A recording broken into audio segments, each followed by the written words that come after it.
അമേരിക്കയുടെ പെട്ടിയുടെ അവസാനത്തെ ആണിയും ഇറാൻ ഇപ്പോൾ മിഡിൽ ഈസ്റ്റിൽ അടിക്കുന്നു എന്നതാണ് അവസാനം വരുന്ന വാർത്ത.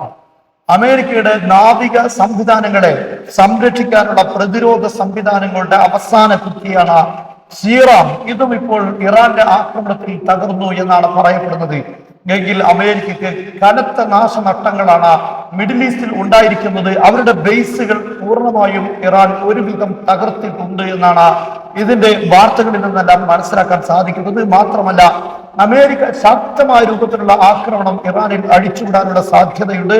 അതിന്റെ പ്രധാനപ്പെട്ട കാരണം അമേരിക്കൻ ബേസുകളെ ഇറാൻ ശക്തമായി ആക്രമിച്ചിട്ടുണ്ട്. അവിടെയുള്ള പ്രതിരോധ സംവിധാനങ്ങൾ, അവിടെയുള്ള ആങ്കറുകൾ, ഇങ്ങനെ തുടങ്ങിയിട്ടുള്ള, അതുപോലെ മിലിറ്ററി കമാൻഡ് സെന്ററുകൾ, ഇങ്ങനെയുള്ള ധാരാളം ലക്ഷ്യങ്ങൾ ഇറാൻ തകർത്തിരിക്കുകയാണ്. ഇറാന്റെ മുന്നിൽ ഈ യുദ്ധം ആരംഭിക്കുന്ന ഘട്ടത്തിലുള്ള ഏക ലക്ഷ്യം മിഡിൽ ഈസ്റ്റിലുള്ള അമേരിക്കയുടെ എല്ലാ സംവിധാനങ്ങളെയും, സൈനിക സംവിധാനങ്ങളെയും ഇവിടെ നിന്ന് തുടച്ചു മാറ്റുക എന്നാണ്. ഇറാന്റെ പരിധിക്കുള്ളിൽ അല്ലെങ്കിൽ ഇറാന്റെ ചുറ്റുഭാഗത്തായി നിലനിൽക്കുന്ന ഗൾഫ് നാടുകളിലുള്ള അമേരിക്കയുടെ എല്ലാ ബേസുകളും തകർക്കുക എന്നതാണ്.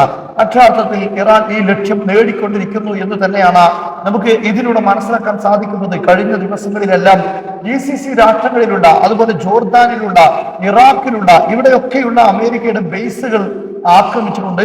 എന്തായാലും അമേരിക്കയ്ക്ക് ഒരുപക്ഷെ ഇറാന്റെ മുന്നിൽ പരാജയം സംബന്ധിച്ച് കീഴടങ്ങേണ്ട സാഹചര്യമുണ്ട്. അല്ല എങ്കിൽ ആത്മഹത്യാപരമായ ചില നീക്കങ്ങളിലേക്ക് അമേരിക്ക കടക്കേണ്ടി വരും. പക്ഷെ അത് അമേരിക്കയ്ക്ക് ഒരിക്കലും അസാധ്യമായ അധ്യായമാണ്. കാരണം ഇറാന്റെ മുന്നിൽ ആണവായുധം ഉണ്ടോ ഇല്ലേ എന്ന് നിർവചിക്കാൻ ഇതുവരെയും അമേരിക്കയ്ക്ക് സാധിച്ചിട്ടില്ല. അതിനുവേണ്ടിയാണ് UN ആണവോർജ ഏജൻസിയുടെ വാക്താക്കൾ ഇറാന്റെ ആണവ റിയാക്ടറുകളിൽ തിരച്ചിൽ നടത്തണം എന്ന് അമേരിക്ക പറയുന്നത്. കാരണം ഇപ്പോഴും എന്തെല്ലാം ആയുധങ്ങൾ, ആണവായുധങ്ങൾ ഇറാന്റെ കയ്യിൽ ഉണ്ടോ ഇല്ലേ എന്ന കാര്യം അമേരിക്കയ്ക്ക് പറയാൻ കഴിയില്ല. അതുകൊണ്ട് അത്തരത്തിലുള്ള ഏതൊരു നീക്കവും ആത്മഹത്യാപരമായിരിക്കും എന്ന് അമേരിക്കയ്ക്ക് നന്നായി അറിയാം. പക്ഷേ അമേരിക്കയെ സംബന്ധിച്ചിടത്തോളം വലിയ നഷ്ടങ്ങളാണ് ഉണ്ടായിരിക്കുന്നത്.